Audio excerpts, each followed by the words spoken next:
Can you talk about Yeah. like the nutrient density in a keto template compared to just anything else?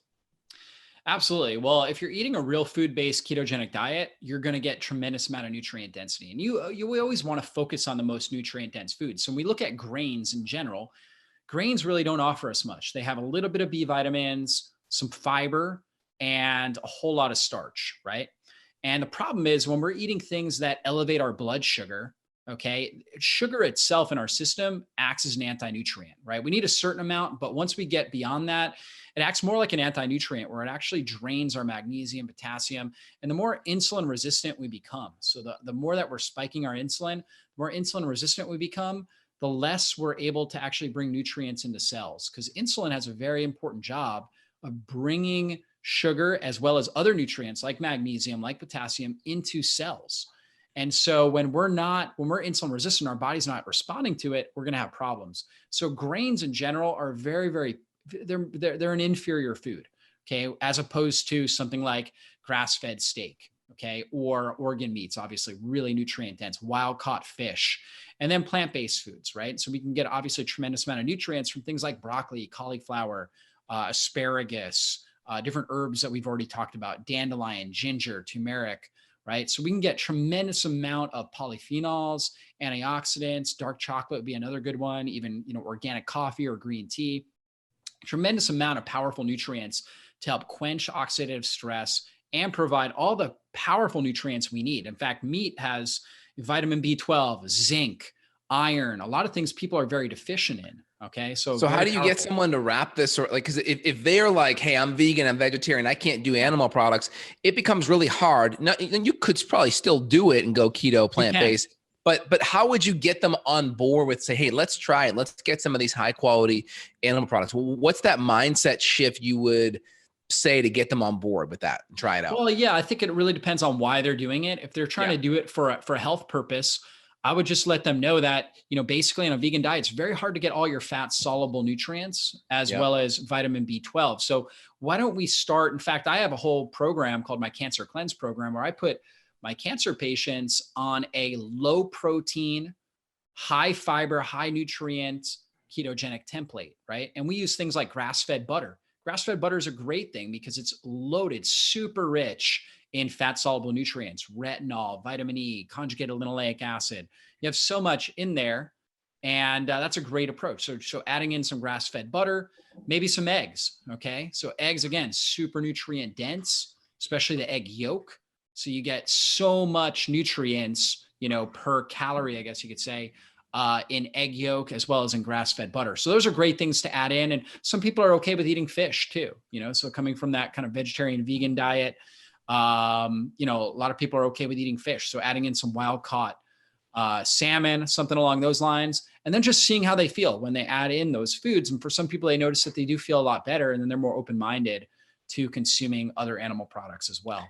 Is there anything else you could do? Let's say, okay, if you get the buy-in with fish and egg yolks, at least, or eggs, you're kind of gold, right? But what if you don't get the buy-in for any animal products?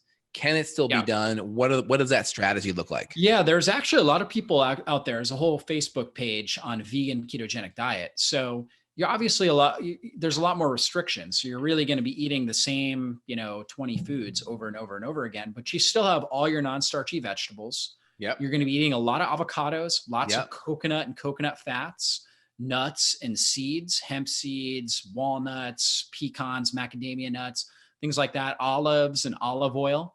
Okay. So it's going to tend to be, and obviously you can supplement with a protein powder. You can get like a good pea protein or hemp protein or something. You'd probably need a protein powder though, right? For the most part. Especially if you're an athlete, I would say, if you're doing any sort of athletics or resistance training, you would definitely need to do it. I think you can do it for certain individuals. They can do it without a protein powder, but yeah, it's going to be very low protein in general.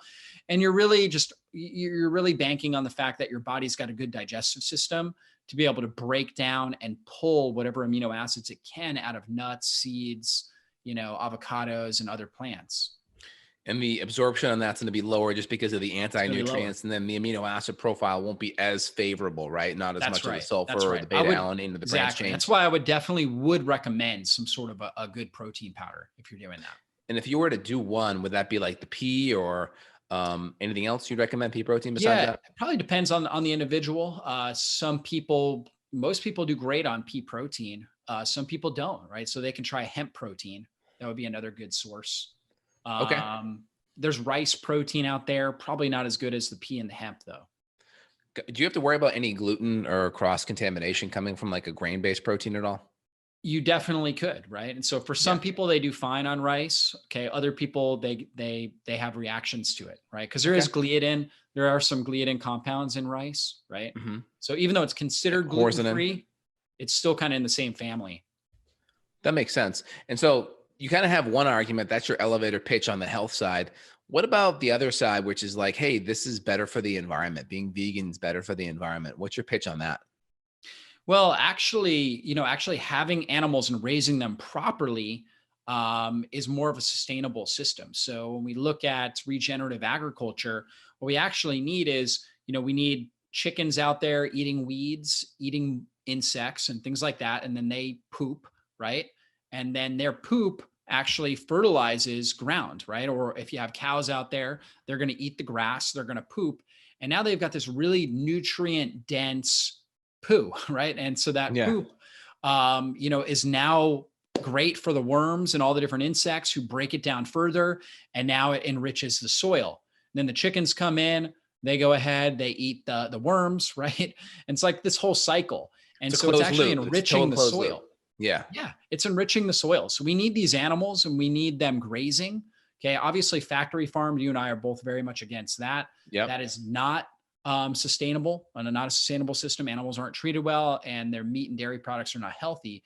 But good pasture raised animal products, good pasture raised animals actually help strengthen and add more nutrients to the soil. So when we're growing other plants on the soil, those plants are healthier and better for our bodies. Yeah, and I'd also just add in is that when you start feeding animals grains and soy and corn, that's where you kind of have to have this Yeah. open loop where you start to have to pull the poop away because now the E. Yep. coli. But when you start to have this closed loop where, okay, it's grass the whole time, there's less E. coli, then the chickens come in and then they eat the worms. And then you kind of, I think Joel Salatin kind of has that whole model down at Polyface Farm where it's a total closed loop.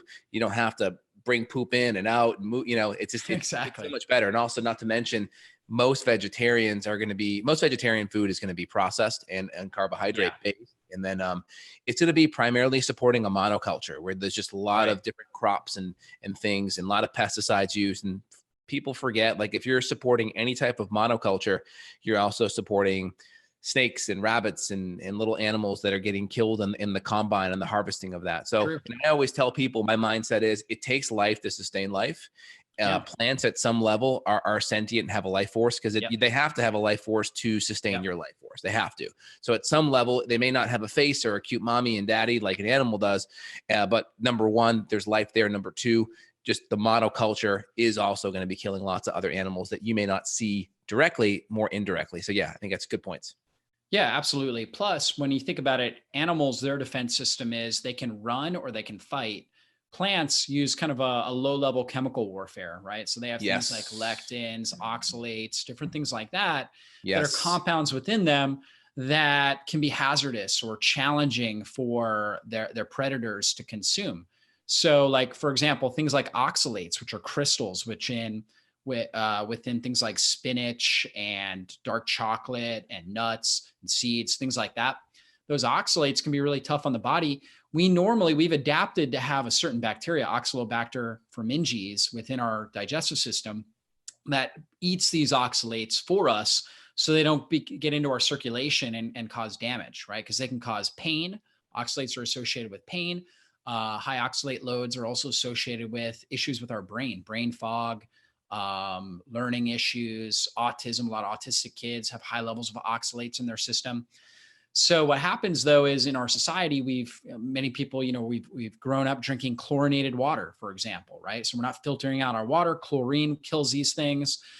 We've taken antibiotics, or we've eaten meat that's been given antibiotics that has damaged the Oxalobacter species in our gut. And now we're not able to break down and metabolize those oxalates. So then we think, okay, I'm going to eat, this plant-based diet. And we end up loading up on these oxalates and we end up with chronic joint pain.